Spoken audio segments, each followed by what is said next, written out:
Hi there, my name's Alexandra and I am just making this video to detail how I made this 30s kind of style curly cropped wig. It's 100% human hair. I made it because I'm an opera singer and I have kind of mixed ethnic hair, and so sometimes it's kind of difficult for people to know what to do with it, or I will have to do my own hair for certain shows if it's a small company, which is the case for this one, where either we would have had to use my natural hair or I would have made a wig. Lately I've been wearing long blonde hair, so a wig was a good idea for this project. The materials that I used were Zury Ultra Swirl Quattro 4-piece multi-pack with 8-inch, 10-inch, 12-inch, 14-inch pieces, and it's tangle-free, 100% human hair, so this is what it's supposed to end up looking like. And there are other styles like this. I think, and this is the one that it's supposed to end up being, I think it was less than $50 for this, which I thought was a really pretty good price. And I did not end up using the 14-inch section. Then for my cap, I used U-part Wig Cap. And I closed the U. The U is actually right here for me. I closed the U with some Swiss lace to put the closure on. The reason that I used the U-part wig is because I know that the U-part wig cap, is because I know that this wig cap fits my head without adjustment. I kind of have a smaller head. It's a 21-inch around head, which is considered like smaller petite. I think average is 22.5 to 23, and then large is like 25 inches around.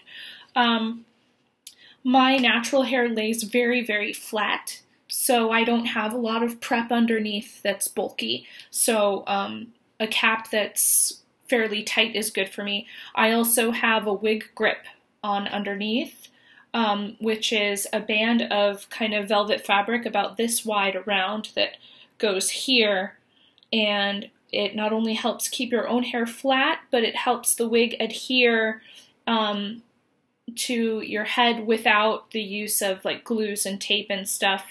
And I like that better than using combs and things because my natural hair is very soft and kind of a little bit brittle because I have thyroid issues. I don't know if you could see my scar. I had a thyroidectomy, so my natural hair is unpredictable. Sometimes it grows in beautifully, sometimes I lose some of it, and that's part of what kind of got me into wearing wigs more of the time.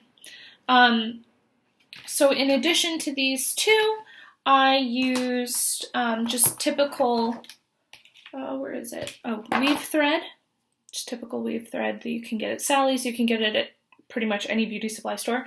And I personally don't like using a curved needle. I find it's hard for me to hold. So sometimes I either use, it's tangled from making some extensions for blonde hair. So I either use a bent needle like this, like I use this especially for when I'm sewing on clips for extensions, or just a thick straight needle. This is the one I used for this wig that I'm wearing. And then lots of pins. I pretty much just pin the weave to the cap and then sew by hand. I'll sew down and through the weft and through the cap, pull out, and then do one more in the same spot, and then move over about a ½ inch or roughly a centimeter and just go through the whole thing. I did not put this wig on ahead to make it because I had to make it really fast and kind of out of the house and stuff. And as I said, I did not end up using the 14-inch portion, which, because it's curled, you know, but it's pretty long when it's stretched out, and for this wig it wouldn't have worked. So in terms of the process of what I did, I reversed the typical lengths. Like for this picture, she's got the 14 on the bottom, and then the 12, then the 10, then the 8 with the closure. What I did is I put the 8 on the bottom, and then the 10, and then my crown is mostly 12, and then I have the closure very far in the front. I also put like one layer of the 8-inch hair on the underside of the cap, so that like if my hair gets pulled to the side or something, you know, it still looks nice. And then for the curls, these are not the same curls as in the picture. I think if I'd wanted to not have to curl it, I probably would have had to get Ultra Star, but I'm not sure if that would have made the same curls that I have right now. I don't know if I'd be happy with that. But, so what I did, I have the Conair Infinity Pro curler. So you just take the hair, lay it on here, have this portion towards your head, boop, and it pulls it in. Wait a little, wait for it to beep, and then usually I hold it a little longer, even at the highest setting, which is 12 seconds on high. For these curls, this hair is pretty thick, so I held it about an extra 5 to 10 seconds, depending on how thick the portion of hair was. And because this machine makes all the curls in the same direction, what I did to sort of make it look, I mean, curls like this are not natural, but what I did to, give a little bit more variety was take thicker and thinner sections. And so especially at the front, I took thin sections, and towards the back, there are more thicker sections. Because at least when I'm on stage, there aren't going to be that many people looking at the back of my head. So that's pretty much how I made this wig. The closure, the hair in the closure comes down past my chin. And so that's part of why I pinned it here. But this entire section right here is the closure. And the closure kind of faces a certain direction, and so I had it face so that all the hair was this way. And right under here, to kind of, just hide stuff and to try to have it blend in with my baby hairs a little bit, I put about 2-inch section of the 8-inch hair there too. So that's sort of why I have this little guy there that keeps on poking down, because it's a different length of hair. But so I curled all of this into like 4 or 5 curls. One of the curls went this way, the rest went this way, and I have 2 pins crisscrossed and then just one little pin here. And I sprayed the crap out of it with Garnier Fructis hairspray because I wanted the curls to still have a lot of movement, but to still stay. Because even the 8-inch hair, like if I pull it all the way down, it ended up being a little bit longer than how I wanted. So that's part of why I curled it for so long. Another cool thing about this hairstyle, though, is that, I can pull it back, have it down in front. This setup can be used for many different period hairstyles, just depending on how you curl it and how you handle this part right here and, the closure.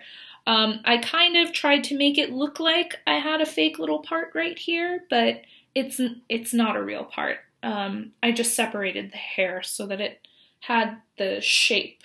But if you look very closely, of course, like this isn't a wig that I'm going to wear out on the town or something. People who are taller than me, if they look down, they might see a track or two right here. But for the purposes of stage or, let's say, a costume, it's fine. The only issue I've been having, and I'm only noticing it now as I'm watching the video, is this little guy right here. So I'm probably gonna, because that curl's falling out, I'm gonna recurl this section, and what I will most likely do is have the back portion move back and this portion move this way to try to help that bump. Looks a little bit better already. Please let me know if you have any questions. I'm happy to explain anything else that you may wonder about this wig or the style or anything. I prefer to leave my little baby hairs out pretty much just because I have them. And, you know, because my hair is dark, so it matches the wig. My hair is actually more like 1B, or maybe even 1. But this is in color 2.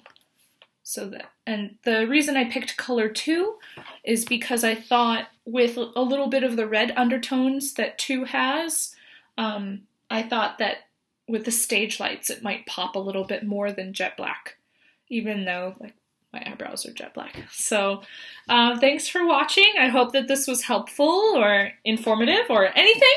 Please leave me some comments to let me know how it is. And by the way, this is my first wig video ever. I've made a bunch, but it's my first video. So thank you. Bye.